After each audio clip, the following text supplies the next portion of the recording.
everyone? It's Allie here and welcome back to Fab Little Dish. Welcome if this is your first time joining us. Fab Little Dish is your cozy little nook for all things home decor and interior design inspiration.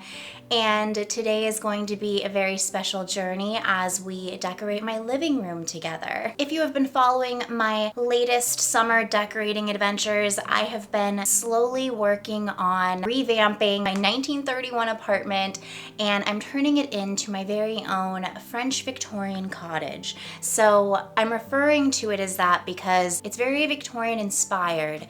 It's picking up on elements of that style, and it's also bringing in a lot of the elegance from French decor. We're even going to be having a little surprise tea party, and I cannot wait to be your hostess. And if you gain any inspiration from this video, please make sure to give it a big thumbs up so that it can be recommended to other Victorian style decor lovers. But without further ado, come along with me, come on over, get your cup of tea, and let's decorate my Victorian cottage style living room together. This is a quick recap of me taking down the gallery wall that had previously been up here for years. As many of you commented, it looks pretty plain with less personality compared to what it used to be, but that will soon be changing. I had found this lovely French-inspired mirror from an estate sale, and I'm making the mirror pop more on this very big white wall by framing it with a few pieces. I added some decorative Florentine plaques and, of course, some fab little dishes to really bring it all together. I also decided to bring in these vintage gold rose wall hangings. I think they're going to do a fabulous job of framing the large gold mirror itself. Now we're adding a tapestry border around the room.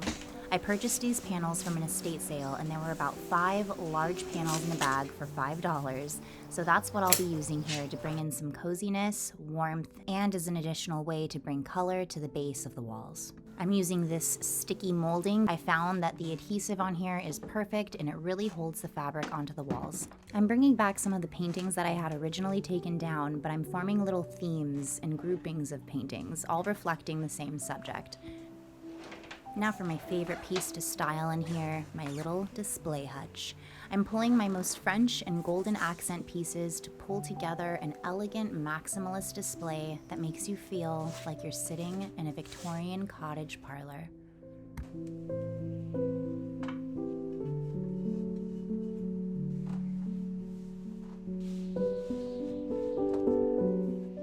I selected pieces to display here that I felt truly held a lot of meaning and stories. I love to imagine the previous lives that vintage pieces used to have, and I love that I get to continue their stories by displaying them in my home for us all to share.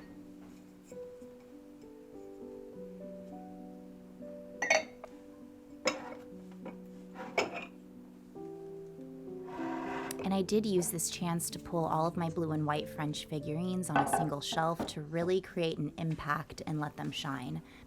When I've mixed and matched them with other pieces, they tend to lose their edge almost, so having them together in this blue and white statement just really makes this almost feel like an experience for me. These are some of my favorite pieces I've been collecting for years, and it's really fun for me to style them differently and share them all with you.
Creating this faux fireplace with my radiator is always a fun part of redecorating this space for me.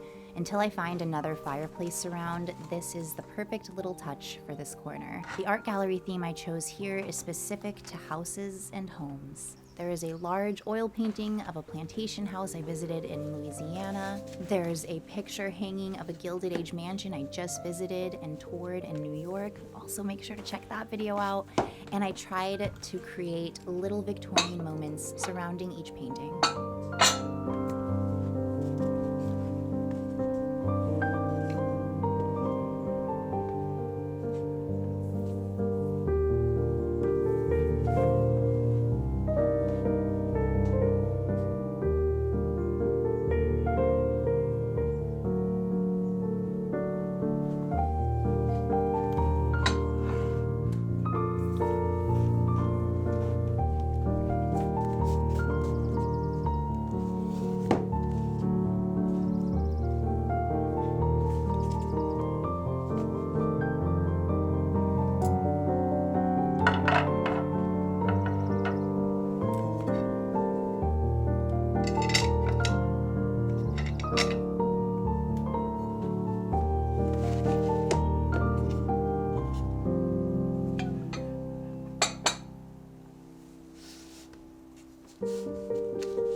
And this is truly the masterpiece of this project. The chandelier I purchased at a local estate sale recently just completely makes this room come alive.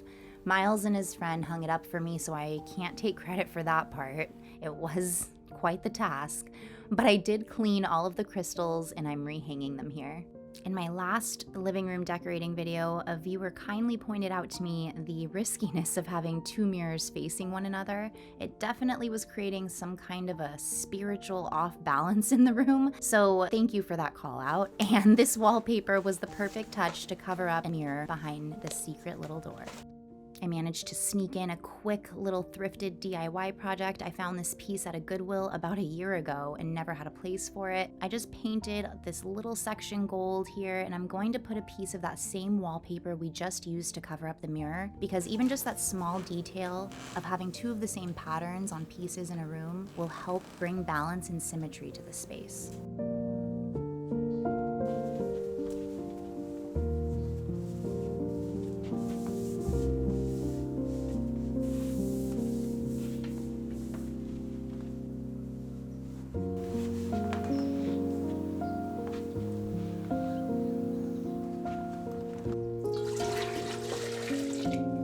And a Victorian-themed living room / parlor wouldn't be complete without a proper tea party, right?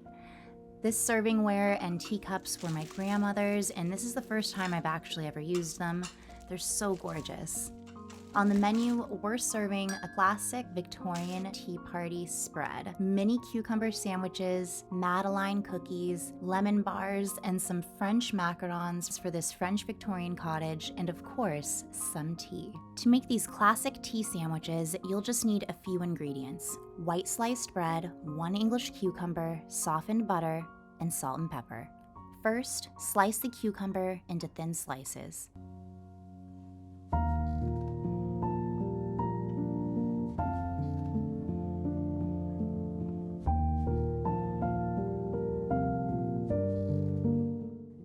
Next, cut the crust off each slice of bread. Then, butter each side of the bread and add about 5 to 6 thinly sliced cucumbers.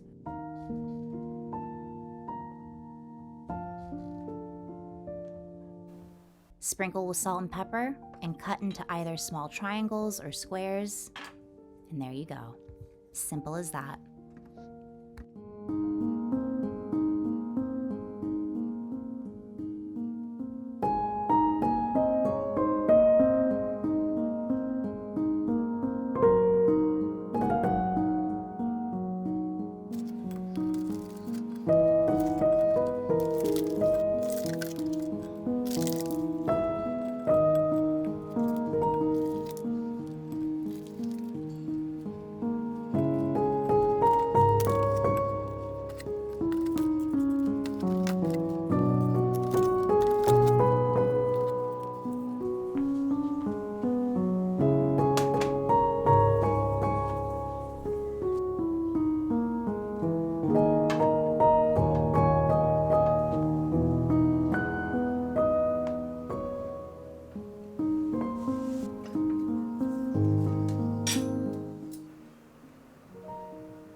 the moment we've all worked so hard to get to, my friends, so grab your cup of tea and come over for a tea party where we're going to walk through my living room reveal together in all of its Victorian maximalist glory.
So what did you all think? As always, please let me know in the comments below what your favorite part of today's decorating journey was. Was it when we styled our beautiful vignettes together? Or when we created those beautiful gallery walls? Or maybe it was the chandelier? Or did a vintage piece stand out to you the most? I want to know, so please let me know in the comments below. And don't forget to give this video a big thumbs up so that it can be recommended to other Victorian vintage style home decor lovers out there. And don't forget, this is the month of July and it is Fab Little Dish Shop's birthday, and we are having a 20% off discount that is being offered on fablittleddish.shop. So make sure to shop some of these vintage home decor pieces and others from my latest vintage home decor haul, which is linked below, so you can bring these carefully curated vintage treasures into your own homes. But until our next decorating adventure, my friends, you all take care, stay lovely, and happy decorating. Au revoir.